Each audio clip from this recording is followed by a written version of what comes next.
for our kids, our children. Let's leave something which is breathable for our children. Thank you.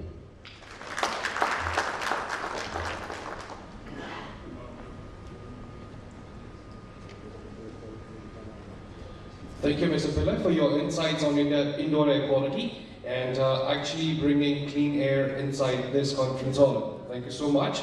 Now, I would like to call upon Dr. Mritunjay Chaubey for his next presentation. Thank you so much.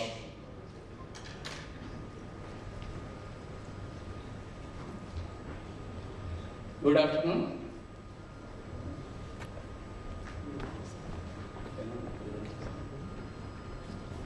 So, good afternoon.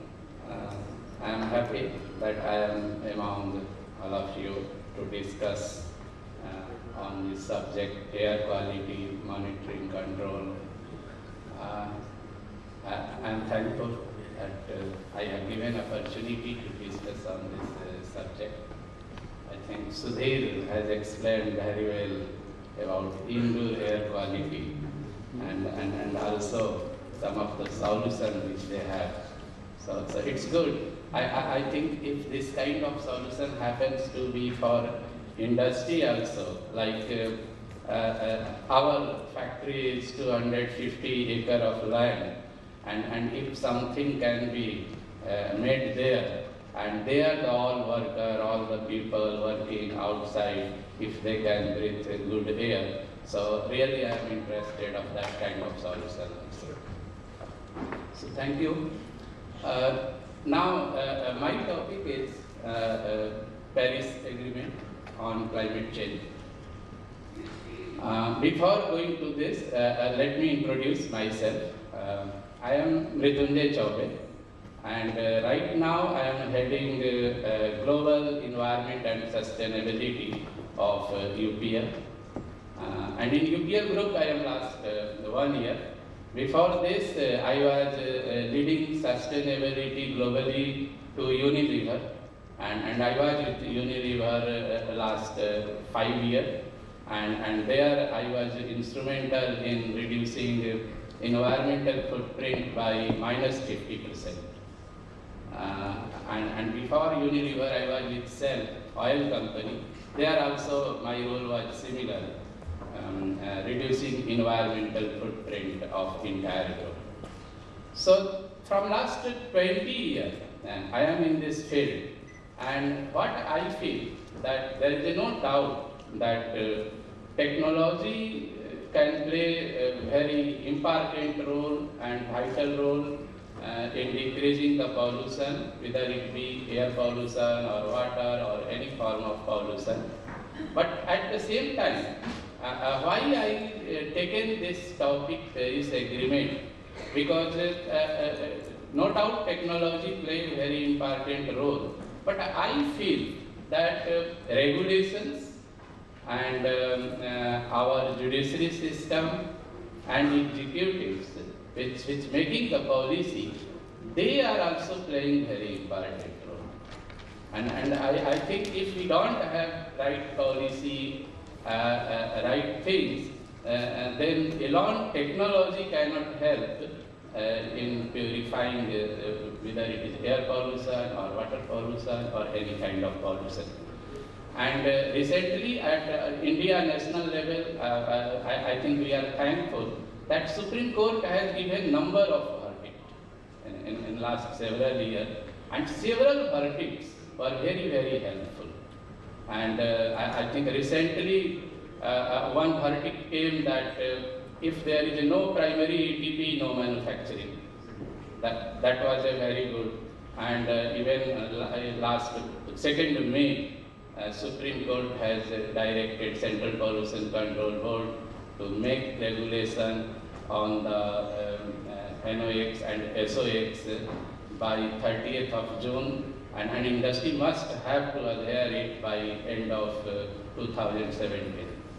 So I think the all measures are, and also the Central Pollution Control Board, which are making various regulations. This is very good, and I think we are thankful that they are doing their work. Another, at international level, the Paris Agreement. which came in 2015 and now it enforced in 2016. So this also I feel that it is a very good and very important initiative at international level. And I think this is the first time where some regulations came at international level and which is internationally legally binding. Now the Paris Agreement is a legally binding agreement at international level. And today I will take this opportunity to discuss that one. Okay. Fine. So we will discuss Paris Agreement, then I shall discuss global CO2 emissions contributor and global impact of CO2 emission, and also what kind of carbon footprint get created by various energy sources. And then if time will permit, then I will like to share some of case study of our Unilever and as well as UPL, that what we did to reduce the environmental footprint. So this is about the Paris Agreement on climate change. And if we see this agreement, then it was done in 2015 by 195 countries, and it is enforced from 4th November 2016. So now the status is this, that Paris Agreement is a legal international agreement.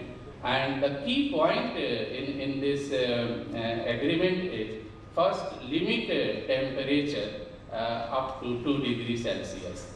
So that is 2 degrees Celsius is a temperature where if we reach at 2 degrees Celsius, global average rise in temperature, then our scientists expect a lot of effect on climate change, as well as there will be sea level rise, and also there is a threat of more than 10 nations will submerge into sea. So why they kept that we must keep our global temperature rise less than 2 degrees Celsius.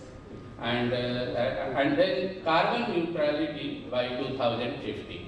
So as per that agreement, all 195 countries agreed that we must achieve carbon neutrality by 2050.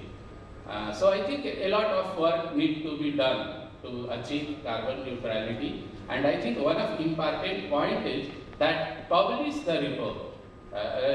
If all the countries start publishing their report that this year how much greenhouse gas emissions took place and how much we have achieved reduction, and then that will be the best way, and that is the key part in this agreement, that all nations must have to disclose that how much CO2 emission happens and how much reduction they did from the last year. And if you see our India stand, our Prime Minister has signed this agreement at Paris, and at that time he declared that in coming days we will reduce 35% emissions. But by what time, that was not given, but their commitment is that we will decrease our emissions by 35% in coming days.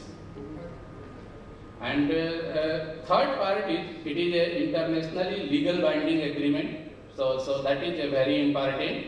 If you see, before Paris Agreement, several kind of protocol and agreement happens at international level, but those were not legally binding.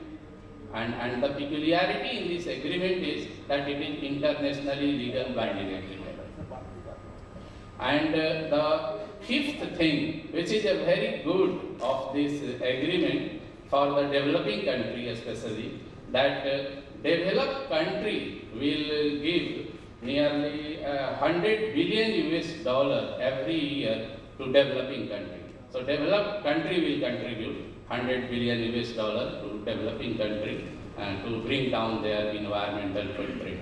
And I think this is a very good and important aspect of this agreement, where there is opportunity for India, and being a developing country, if we can start decreasing our environment footprint, then we can get benefited of this financial aid, which is part of this agreement. Now this is the global CO2 emissions contributors. So if you see the pie chart, and if we try to understand that who is a major contributor for the CO2 emissions, then we will find that China is major. 30% of total world CO2 emissions are from China. And then second is US, 15%. And if we see in totality, then China, US, India, European Union, Russia and Japan, only these countries are making nearly 70% CO2 emission of the total CO2 emission in the world. So I think by this way, it is bigger responsibility on these nations which are the maximum CO2 emission contributor. They should must try to adhere, and they should must try to reduce their CO2 emissions. And India contribution is 7%, so that is also not less.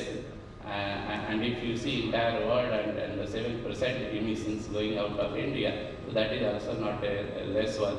So we are also one of the contributors, but the biggest is from China. Another graph I am showing that how CO2 emission is increasing, and if we go in past, then after independence, 1949, and until date, if we see, then nearly 9 to 10 times increase in CO2 emissions in entire world. So up to 1950, the environment of all over world was it was a sustainable, and it was not alarming as far as CO2 emission is concerned. But now it's alarming, because in these past 70 years we have created CO2 footprint, which is now alarming, and now the scientists are estimating that several kind of ill effect may come, like climate change, sea level rise. So we will see in the next one. So this is the impact of CO2 emissions, and global warming, sea level rise, acid rain precipitation, and air quality degradation. So maybe this is the outside and indoor, both air quality degradation.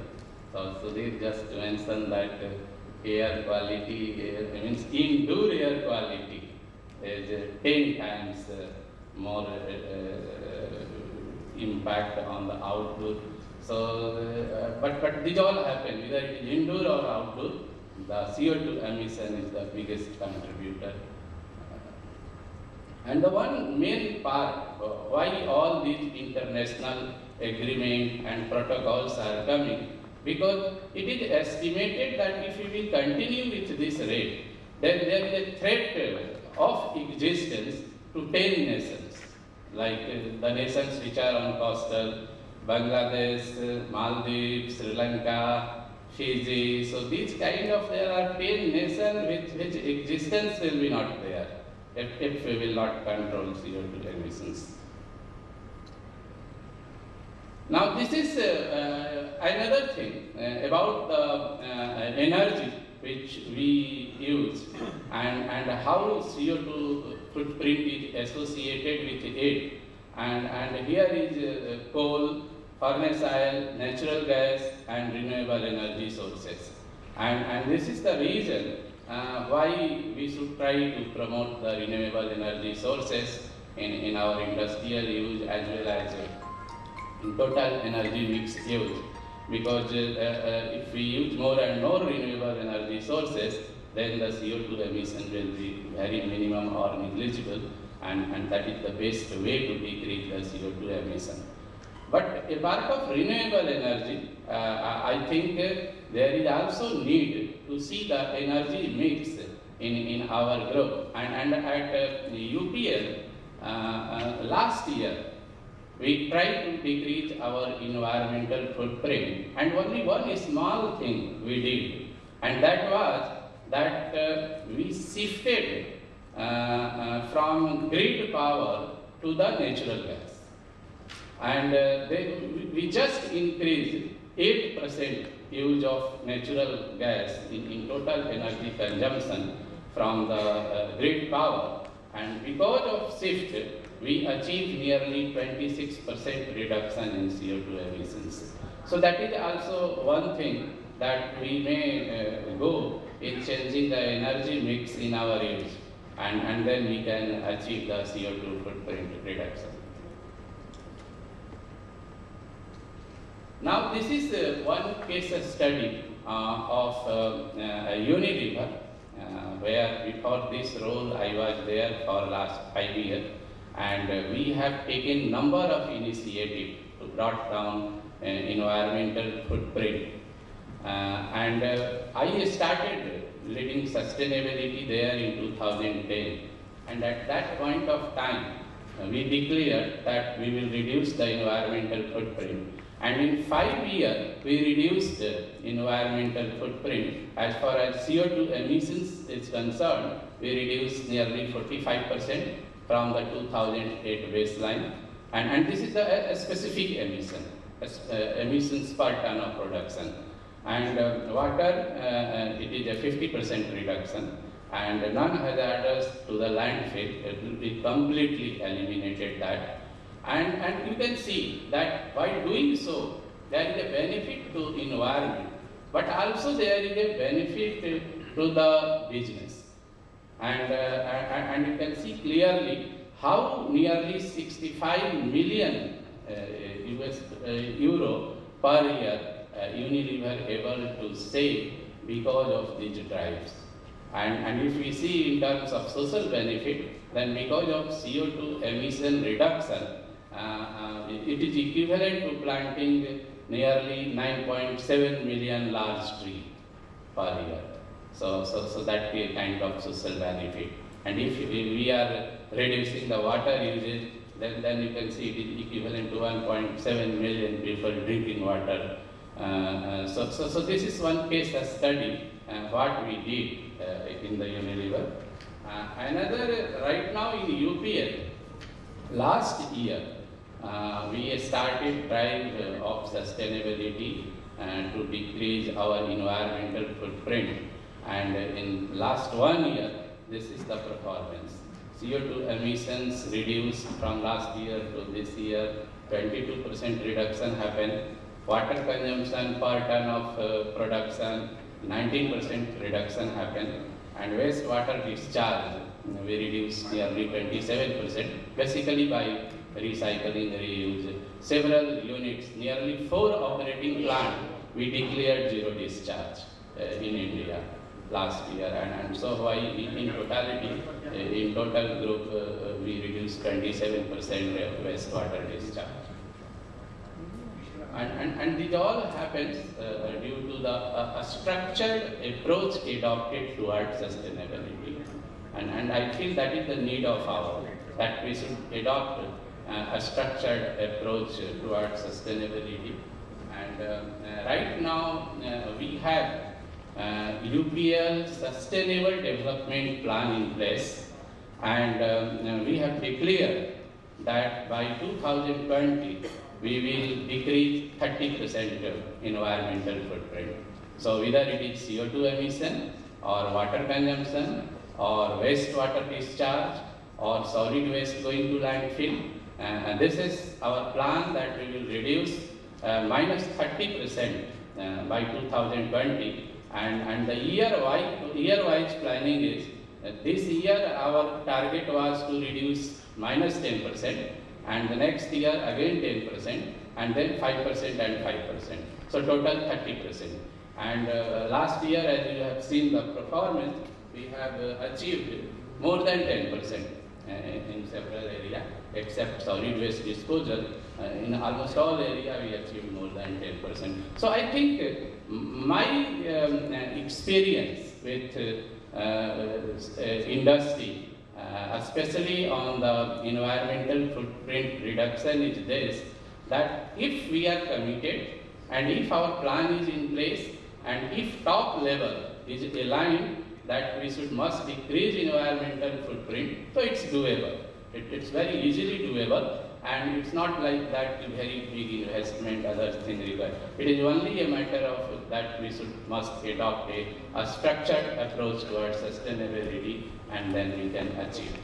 So I feel with this, I will end my presentation.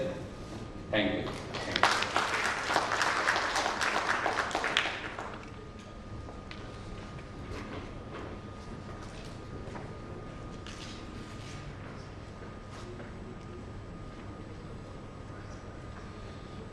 Thank you. Thank you so much, Dr. Chaubey, for your insight. Now we would have Mr. Alex Radway. He will be live from Belgium. He is the policy officer from the European Commission. So he's going to be live in some time. I request you to hold on to your seats for 2 minutes. He will basically give us a call and